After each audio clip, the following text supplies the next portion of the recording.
ኦኬ ሰላም ጤና ይስጥልን። በዛሬ ትምህርት ስለ ሰው ልጅ አፈጣጠር ወይም the origin of human beings የሚለውን ነገር እንማራለን። በዚህ ለርኒንግ አውትካሞች አሉ። ለርኒንግ አውትካምስ የምንለው how human beings evolved in the world. So this is very important concept. So there was the theories about the origin of human beings. ስለ ሰው ልጅ አፈጣጠር የተለያዩ መላምቶች አሉ። ይሄ ምንድነው የምንለው? theories of human beings እንላለን። ስለዚህ ዓለም ላይ ሁለት ተቃራኒ የሆኑ መላምቶች አሉ። ሁለት መቼም የማይስማሙ ሁለት ተቃራኒ መላምቶች ወይም theories of human origin። የመጀመሪያ creationist view እንላለን። ሁለተኛ ደግሞ evolutionist perspective አለ። ስለዚህ በሁለቱም ቪው ላይ ሁለቱም የተለያዩ ጫፍ ያሉ ናቸው። ሌላ የምናየው በዚህ ክፍል ምንድነው? the stages of human evolution the stages of human evolution ከየት ጀምሮ የት ላይ ያበቃል ወይም from australopithecus up to homo sapiens የሚለውን ነገር እናያለን።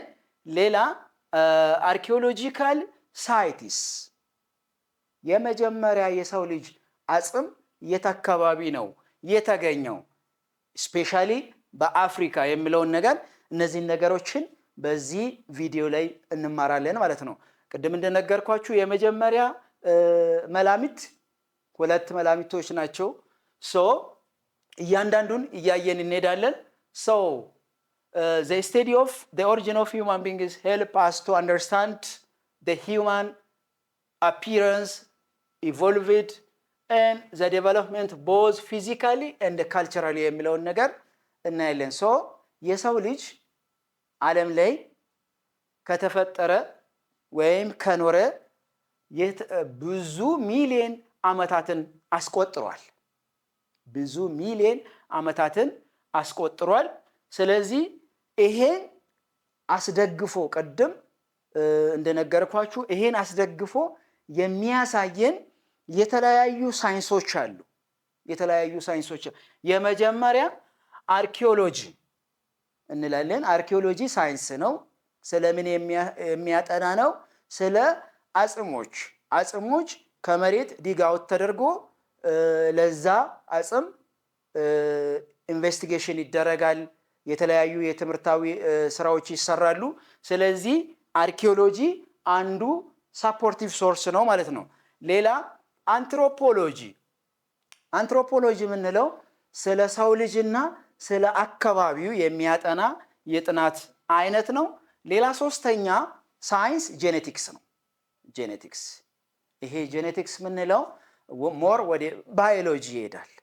ጂን ከምለው ወርድ የተወረሰ ነው። ስለዚህ ጄኔቲክስን ያሳየናል። ስለዚህ እስቲ የመጀመሪያውን ቲዮሪ እንየው ወይም የመጀመሪያ ፖይንት ኦፍ ቪው ስለ ሰው ልጅ አፈጣጠር። ቅድም ሁለት ተቃራኒ ሐሳቦች ወይም ሁለት ተቃራኒ ጽንፎች አሉ ብያለሁ። የመጀመሪያ ክሬሽኒስት ቪው ነው። ስለዚህ ዓለም በሁለት ካታጎሪ ላይ ነው። በዛን ሰዓት ታሪክ ሲጻፍ በሁለት ካታጎሪ ነው የተመደቡት። ክሬሽኒስት ቪው የምንለው ስፔሻሊ ይሄ ከሃይማኖት ጋር የሚያያዝ ነው። ብዙ ሃይማኖተኛ የሆኑ ሰዎች ምንድነው የሚሉት? የሰው ልጅ የተፈጠረው በፈጣሪ አምሳያ ነው ወይም በእግዚአብሔር አምሳያ ነው ተብሎ ይታሰባል። ይሄን የሚያሳየን ቲዮሪ ምንድነው? ክሬሽኒስት ቪው ይባላል። ስለዚህ this creationist view believes that humans, earth and other living things should become created by supernatural force.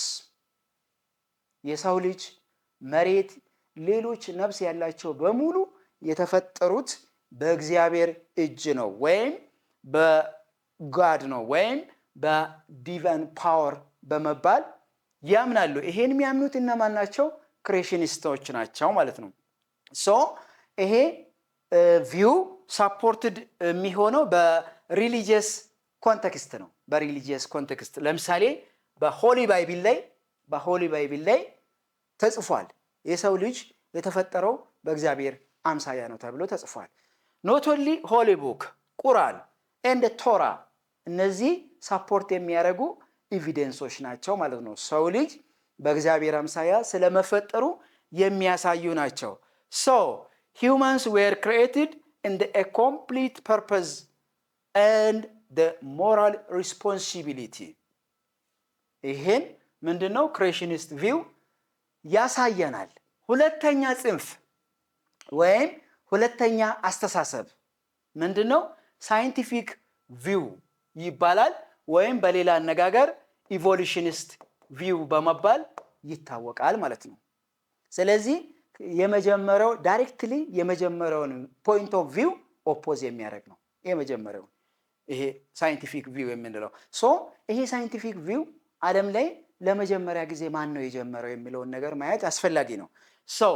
ሳይንቲፊክ ቪው for the first time it was proposed by ቻርልስ ዳርዊን አንድ የእንግሊሽ ሳይንቲስት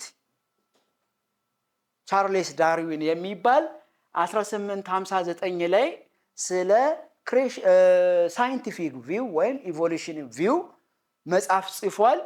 የጻፈውን መጽሐፍ 1859 ላይ አሳትሟል፣ ፐብሊሽ አስደርጓል።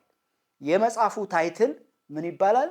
the evolution of the selection or natural selection በመባል ይታወቃል። ስለዚህ እሱ ምንድነው ምለው በዚህ በጻፈው መጽሐፍ ላይ የሰው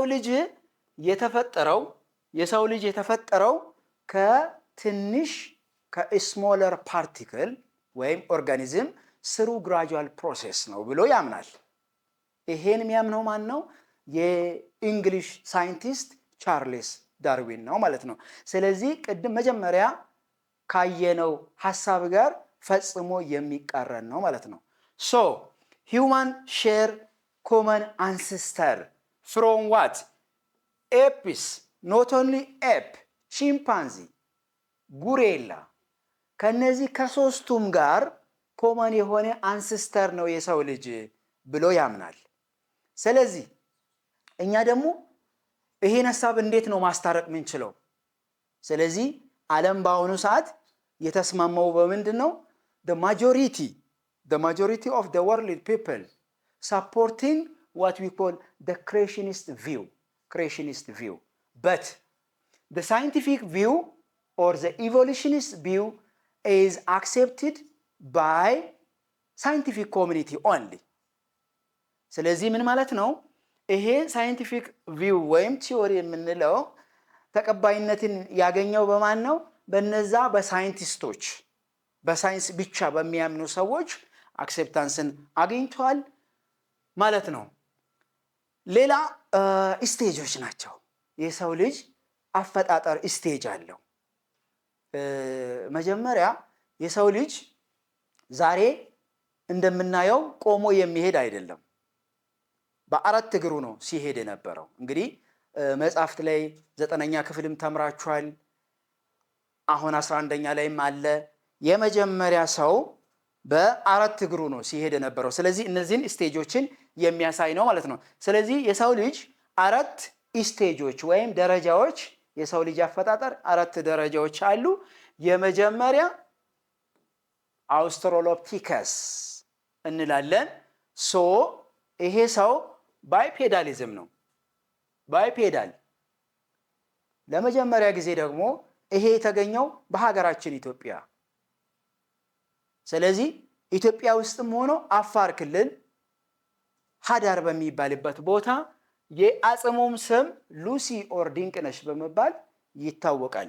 ይሄ ሉሲ ወይም ድንቅነሽ 3.2 ሚሊዮን ዓመታት በፊት የኖረ የአጽም ዝርያ ነው ማለት ነው። ስለዚህ ይሄ የመጀመሪያ አውስትራሎፒተከስ የምንለው በሀገራችን ኢትዮጵያ ለዝም ነው ኢትዮጵያ የሰው ዘር መገኛ ተብላ ዓለም ላይ የምትታወቀው ሆም ኦፍ ሂውማን ቢንግስ ይባላል። ስለዚህ ሁለተኛ ደረጃ ሆሞ ሃቢልስ ሆሞ ሃቢልስ እንላለን። ቅድም ብያችኋለሁ። ሆሞ ሃቢልስ ማለት ሌላ ስሙ ሃንዲ ሁማን ቢንግስ። ሃንዲ ሁማን ቢንግስ ቅድም ነግሬያችኋለሁ። በአራት እጁንም እንደ እግር ተጠቅሞ በአራት እግር የሚሄድ ሃንዲ ሁማን ቢንግ እንላለን። ሶ ለመጀመሪያ ጊዜ ሲምፕል የሆኑ ክሩድ ኢስቶን ቱሎችን ለመጀመሪያ ጊዜ ሜድ አድርገዋል እነዚህ ሆሞ ሃቢሎች።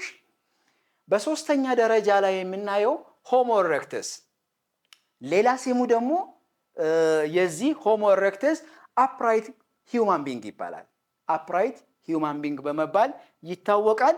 ስለዚህ ምንድነው ያደረገው ይሄ ሰው?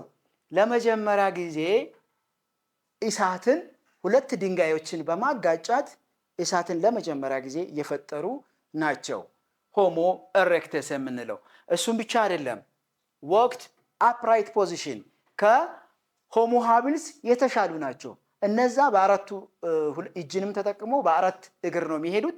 እነዚህ ሆሞ ኢሬክተስ ደግሞ በሁለት እግር ቆሞ የሚሄድ የሰው ልጅ መጀመሪያ የተገኘው አፍሪካ ውስጥ ነው። አፍሪካ ስፔሻሊ ሆርን ኦፍ አፍሪካ ኢስት አፍሪካ ላይ ተገኝቷል። ላስት ኖት ደ ሊስት አራተኛና የመጨረሻው ሆሞ ሳፒያንስ እንላለን።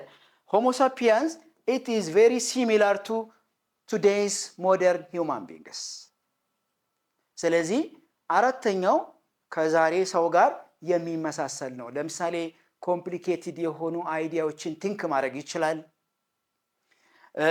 ላንጉዌጆችን መጠቀም የጀመረበት ነው። የተለያዩ አርቶችን እና ሶሻል ኢንተራክሽን ከተለያዩ ሰዎች ጋር ሶሻል ኢንተራክሽን የፈጠረ የሰው ልጅ ነው ማለት ነው። ስለዚህ የሰው ልጅ ስቴጆች በአራት ስቴጆች ይመደባሉ። እነዚህን ነገሮች በደንብ አንደርስታንድ እንዳደረጋችሁ ተስፋ እናደርጋለን። ማንኛውም ጥያቄና ኮሜንት ካላችሁ በኮሜንት ሴክሽን ላይ አስቀምጡልን። ለዛሬ በጣም እናመሰግናለን። በሚቀጥለው እስከምንገናኝ ደህና ሁኑልን።